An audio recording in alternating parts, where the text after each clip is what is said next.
Barbara often refers to Emily Kamaenware as her mother, or as the woman who saved her life.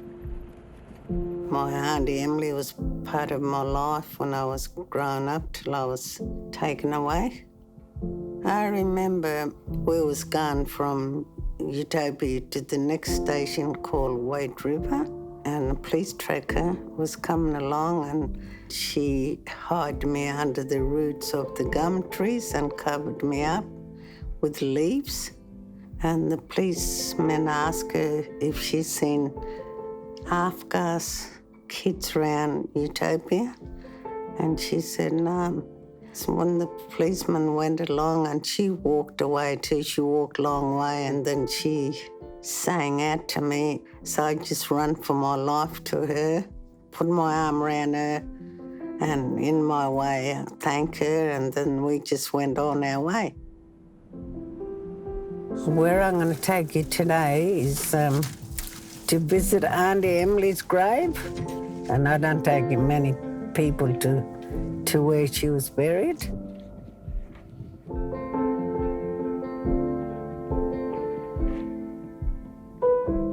Hello to all my family.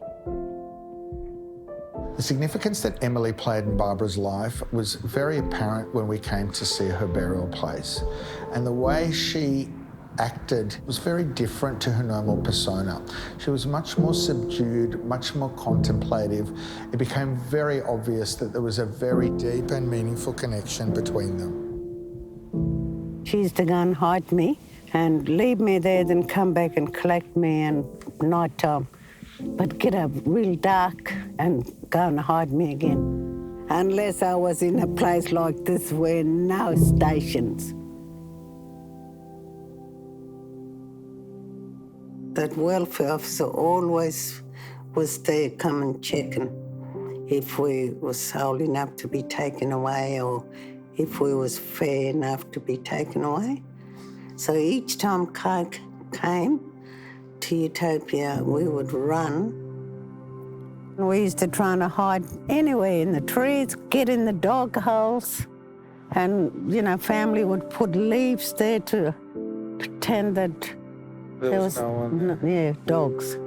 They would put dogs in front. So this area is the main area. Everyone used to camp because the station was just there where that old windmill in front of you, that's Utopia Station. I was taken from this place when I was about 10 or 11, I'm not sure. I went to go and get water and didn't see the Land Rover come up, and I tried to run and he chased me and then put me in the car. I'll show you where I was taken from. They picked me up there, chased me, and they took me back here to where my mother was. That's how he took me down to the camp, and my mother, she don't remember putting a cross on, giving them permission to take me at all. They just took me. I don't really know what was going to happen because I used to hear they take the half-caste kids away and they get rid of them.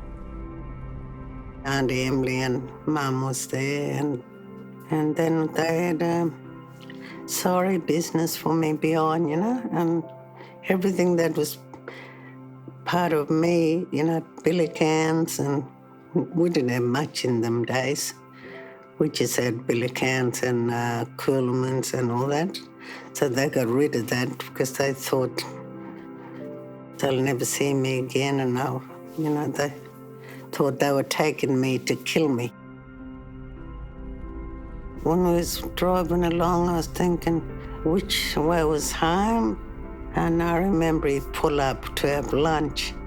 I tried to run, but my cousin Kathleen also was in the car with us, and she passed away now, poor thing, I'm talking about her, my first cousin. And then she said, "Quick, him run." So he chased me and caught me. If she didn't say that, I would have been gone, you know, into the bushes. But she told him that I was going to run, so I was caught and put back in the car again. When they took me to Alice Springs, I didn't know where they were taking me, crying all the way, trying to talk in my language, please let me go home.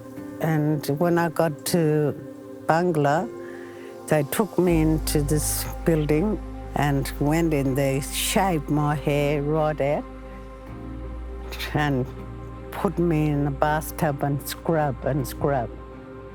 It was a lady that bathed me, but still she scrubbed me from head to foot. Devil. Devil? Yeah, that's what we called them all. 3 or 4 days after that, I was taken to St. Mary's.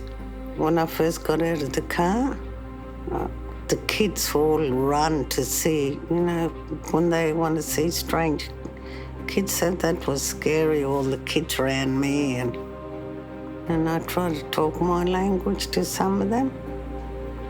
But, there were kids from different areas and we all speak different languages. First night was a horrible night. I was scared. I just saw this woman's face, that man's face that was there in that place. We slept in a big dormitory with about 50 kids and locked up every night.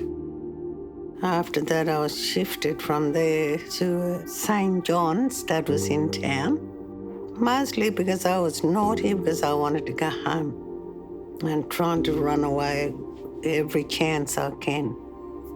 The boys stayed in one place. Charlie Perkins, John Moriarty, Chico Dixon, they were the people that fought for our rights. So they was in the home with us.